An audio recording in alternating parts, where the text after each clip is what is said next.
This week's phrase of the week is ardderchog. It means excellent. Borodar everybody, Miss Davies here and happy Tuesday. I'm here today to take assembly because today is also Safer Internet Day. Now, Safer Internet Day is a very, very special day and we're going to be doing a lot to celebrate the internet and the amazing things we can do on it, but also give some helpful tips and tricks to each other and maybe to share with our families about how we can stay safe online. Now, before I get started telling you a little bit more about Safer Internet Day, I have a game that I would like to play with you during this morning's assembly. We love a game during Celebration Assembly, so why not bring it to our lovely Tuesday morning as well? There are going to be some letters hidden in some of the slides during today's assembly. Now, you or your teacher can write those letters down and try to spell out a word that has something to do with the internet. Now, you can tell me the word in two ways. If you see me around today, which I'm sure you will, because I'm going to be everywhere this morning. If you see me, tell me what the word is. If not, and by chance you don't see me, I have got my Twitter handle, which is going to be at the end of our assembly. So please make sure that your teachers tweet me the word because you will have 5 class dojos if you tell me what my hidden word is during today's assembly. That's a great deal, isn't it? So don't forget, check out each slide, use your magnet eyes, see if you can spot the letter and let me know what that hidden word is. Okay, so Safer Internet Day. We celebrate Safer Internet Day every single year at St Andrews because it's a day to celebrate all of the fantastic things that we can do online. I don't know where we would be without the internet because there's so many amazing things that it allows us to do. So let's get started by talking about what are some of your favourite things to do online. And I know the rooms are going to be buzzing with conversations here. So teachers, you may want to pause the video and have a really quick siarad y partner. What are some of your favourite things to do online?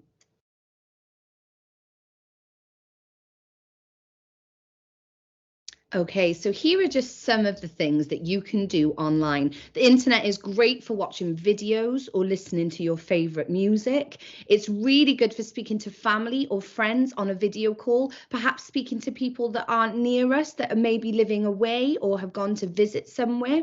Using the internet to find out new things. I know my class are prolific at researching things online, so I know the internet is very useful in our classroom. Playing games, which I know is a firm favourite for all of us, and perhaps sending emails. So just some of the things that you can do online, but I'm sure you mentioned lots more in your classrooms. This morning, I'm going to read you a story called DigiDuck's Big Decision. Now, you might have met DigiDuck previously. There are lots and lots of books in this series letting us know all of the fantastic things that DigiDuck does on the internet and maybe some of DigiDuck's problems or mistakes that maybe we could learn from. And there's also something on my screen that you might need to write down. That's the only clue I'm going to give you during today's assembly. So, DigiDuck's Big Decision. One warm summery evening, DigiDuck was in his room. He'd finished his homework and was enjoying playing on the internet before bedtime. Family Farmyard was his favourite website. He could play games and chat to his friends. Great fun. Many animals like to play at the farmyard, including DigiDuck's best friends from school. DigiDuck's screen went ping and he saw a new message from a friend. How exciting, he thought. He opened it and giggled. Someone had made a picture of Proud.Pig, looking very silly indeed. Oh, that is so funny, chuckled DigiDuck. I must show my friends. Before he could send the photo to everyone, Mummy Duck called up the stairs. Bedtime, darling duck, wash your feathers, hop into bed, and I'll be up as quick as a flap to tuck you in. DigiDuck felt sleepy, so didn't argue. He didn't want to be tired for Proud.Pig's party tomorrow. I'll send the photo in the morning, he decided, and soon enough, he was sound asleep. The sky grew dark and the stars were shining brightly. All that could be heard were the soothing snores of Mr. and Mrs. Duck. All of a sudden, a mysterious glow filled the room. A dazzling flash and a loud whee, and soon had DigiDuck sitting up in bed, wide awake. He watched in amazement as a large ball of feathers hurtled out of the screen and rolled across the floor. Oof! I always have trouble with the landing, muttered the tangle of feathers as it straightened itself up and dusted itself down. DigiDuck was looking at an old owl, grey from tip to tail. Wise_owl, said the owl, peering over his spectacles and holding out a wing to shake. I know you, exclaimed DigiDuck. You're in charge of the farmyard website. Wise_owl smiled and said, I'm here for a very important matter. You're thinking of sending that photo, so I'm going to show you what might happen if you do. There was no time to ask what on earth Wise_owl was talking about. He swiftly scooped DigiDuck up and they flew out into the night, off through time to the future. After a bumpy flight, they landed outside Shy Sheep's cottage. DigiDuck peered inside and saw his best friends gathered together. Cool.cow had brought a game that they all wanted to play. Why am I not there? Asked DigiDuck, confused. We always play together. Unfortunately, you haven't been invited, replied Wise_owl. After you sent the photo, Shy Sheep found Proud.pig crying in the playground. She was very sad to see Proud.pig so upset, especially as the picture had come from you, DigiDuck. You're supposed to be friends. It was only a joke, said DigiDuck in surprise. Wise_owl picked him up and off they zoomed. Next, they flew across a field and hovered over a barn. It was Proud.pig's party and DJ Dog was playing. I'm not there either, noticed DigiDuck. I'm afraid Proud.pig changed his mind, said Wise_owl. Everyone at school was calling him names after they saw his photo, and DJ Dog was very cross that you had sent it. Oh, mumbled DigiDuck. I was really looking forward to that party. Wise_owl nodded, and off they sped. The last stop looked very familiar. This is my house, cried DigiDuck. Through the window, DigiDuck saw himself sitting at the table. In front of him was a delicious cake with candles and colourful frosting. However, all the other chairs were empty. It's my birthday. Where are all my friends? Wept DigiDuck as tears rolled down his cheek. Wise_owl knew that DigiDuck had seen enough. He wrapped his wings around him and off they whizzed. On the journey back through time, poor DigiDuck was feeling sad and puzzled. He really needed some help, so Wise_owl explained everything. It all started when you sent that photo to your friends. Everyone in school had seen it by lunchtime. Proud.pig was extremely upset. And it didn't stop there, continued Wise_owl. People laughed at Proud.pig for a long time because his picture was on the internet. Your friends were very worried that you might make fun of them too. DigiDuck suddenly understood that if he sent the photo, it could cause a terrible muddle. I didn't think anyone would mind. I just wanted to make my friends laugh. Sometimes we say and do silly things, but I never meant to be unkind, he whispered. Back in DigiDuck's room, Wise_owl drew the covers and comforted him softly. I know that, but sadly, your friends didn't. DigiDuck, he said gently, you are a lovely duck and a great friend.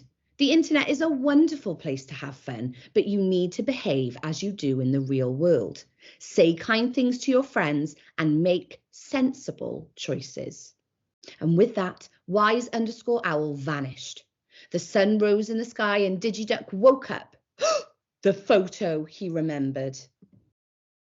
He rushed across the room and the message was still there, just as it was last night.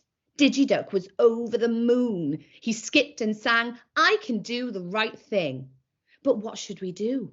Who should we tell? Asked Mummy Duck. We must tell the family farmyard website, replied DigiDuck happily. Mummy Duck removed the picture and they sent it back to Wise_owl. DigiDuck smiled. Wise_owl would be so pleased with him.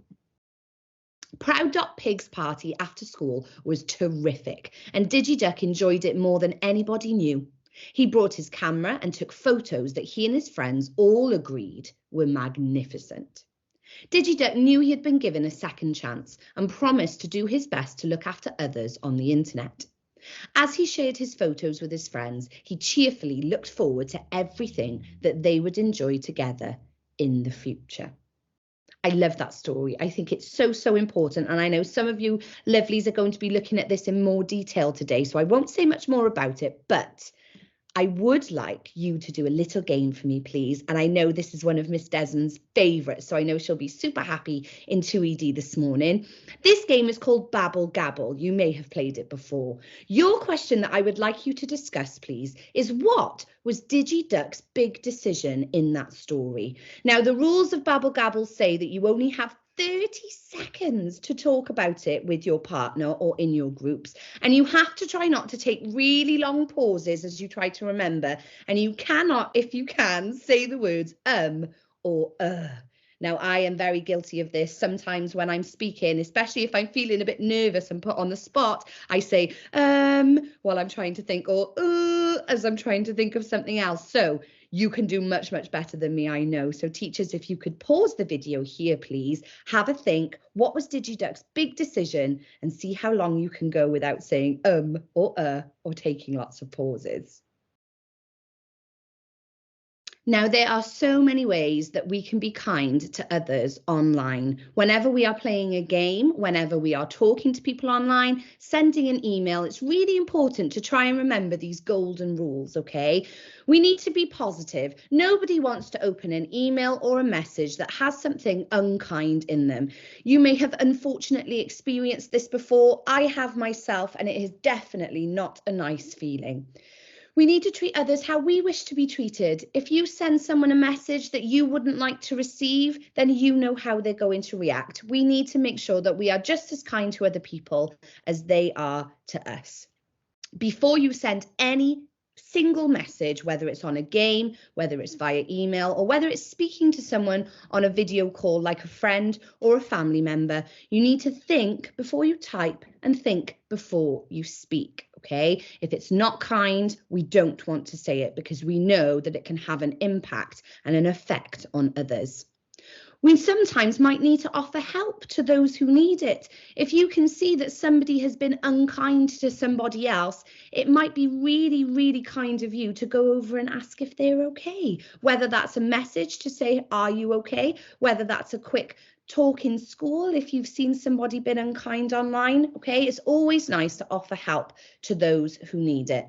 And last but not least, this will cheer up anybody. Give some compliments. Tell somebody how well they've done in a game, or tell somebody how lovely their character looks, or something like that. Those compliments can make somebody's day. Last thing from me today, guys, is just to remind you about our Safer Internet Day competition that we launched last week. It's your time to get creative for this year's theme, which is exploring respect for everybody online. Respect being the most important word for Safer Internet Day this year. And we know lots about respect from our REACH principles. We know that it's really good to be kind to others and very respectful. So what I'd like you to do, please, is share an important message or a story about showing respect online. Now, I've mentioned lots and lots of different tools here, like Office 365, like Adobe Creative Cloud, which is the old Adobe Spark, iMovie, GarageBand, Minecraft, maybe a stop motion app or website.